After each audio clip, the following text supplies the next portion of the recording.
After taking his son away, Jim Parton's ex-wife changed his son's family name. You remove the final connection. You airbrush the past, and the father has disappeared. It's relatively easy for a mother to change their child's surname, and as little a father can do in this situation, it's futile to turn to the law, as the law clearly does not protect men, as our first woman law lord, Dame Brenda Hale, made very clear recently. She said it was a very poor kind of parent who would insist upon calling the child by its own name. So not only had this man lost his last viable connection with his child in this particular case, but he had been told he was a bad dad for trying to keep any sort of relationship going. How devastating. It's a way of excluding the father. And what does the father think? Why did the mother do it? It was for reasons to do with her, not to do with the child. And to say that he was a bad father because he objected, I mean, I'm sorry, with every respect to a very senior judge, this judge doesn't agree. There seems to be an all-pervasive suspicion of men lodged deep within the family court system. It's based on some perverse notion that men themselves, by virtue of their masculinity, are unfeeling brutes, incapable of love or clear displays of affection. But with this sort of attitude, it's very easy for a woman to prevent a father from raising his child. And the quickest and easiest way to do this is to utter two magic words. Domestic violence. You must hear it all the time to stop dads from seeing their kids. Well, that's not the only sort of allegation. What about sexual abuse? It's very easy for the mother to say, and very difficult for the father to disprove.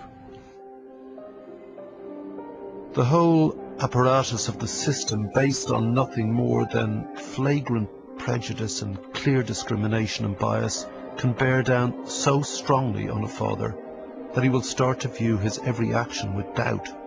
Normal day-to-day behaviour of a loving father becomes sinister and threatening. I felt very nervous when I slept with my little 4-year-old when she came over and spent the night, and she insisted on spending the night. And I thought, all hell's going to break loose now, because she slept with us to the age of 3. People viewing this may have a view on that. That's how we brought her up. So when she said, I want to go home with Dad, she just got into bed, which is my bed, that big empty thing, that desert that I seem to occupy these days. And I was so panicky, and I really mean panicky, like, you know, like going like this, and maybe I shouldn't sleep there. And she said, come on, Dad. And I was just afraid that she'd go back and the other side would say, knowingly, you know, because she knows a deceit, and use that against me. Yeah, it's not something I would recommend to a client. There is a potential difficulty if a man who has recently separated from his partner, wife, whoever, and has his 4 or 5-year-old child in the bed with him. But isn't that sad? Maybe. Over the last 15 years, we have developed concerns about sexual abuse.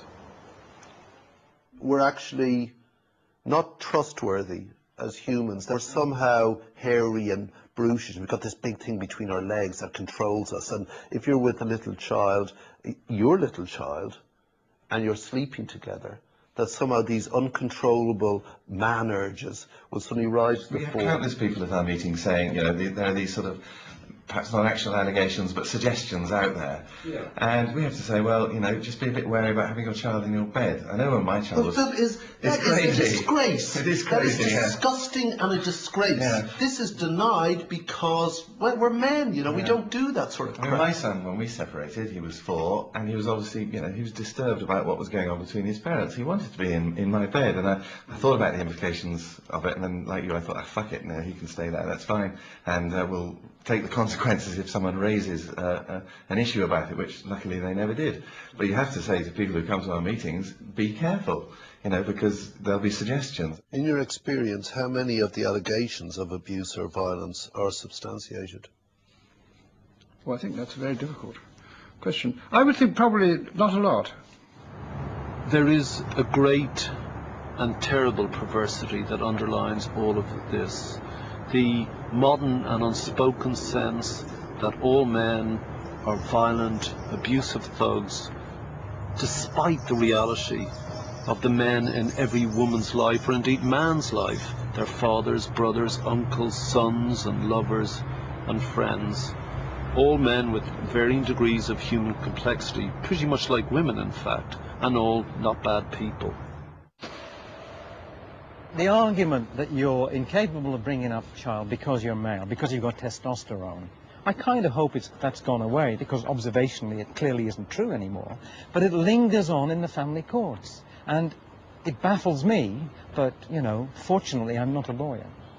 You wrote, when it comes to understanding the conduct and character of men when compared to women, vulgar supposition is easier than objective measurement. That is that is absolutely right. I mean, it's a sort of legal laziness, isn't it? While the courts maintain this outdated sugar and spice, slugs and snails view of men and women, the rest of us have moved on. Today's fathers are increasingly involved in raising their children. You gonna eat any more, mister? Yeah? We'll sit round properly, come on. And I just can't understand people saying that a woman can look after a child better than a man. To me, that's a load of rubbish. You know, they do the same job as good as each other. There's a lot of women that can't bring up kids as well. It's not a sex-specific thing. It's a cultural thing. This antiquated, prejudiced, bias, discriminatory law must catch up with us. It must redress the balance and reflect the way that men and women choose to live now, how we wish to bring up children together, but perhaps in a different way.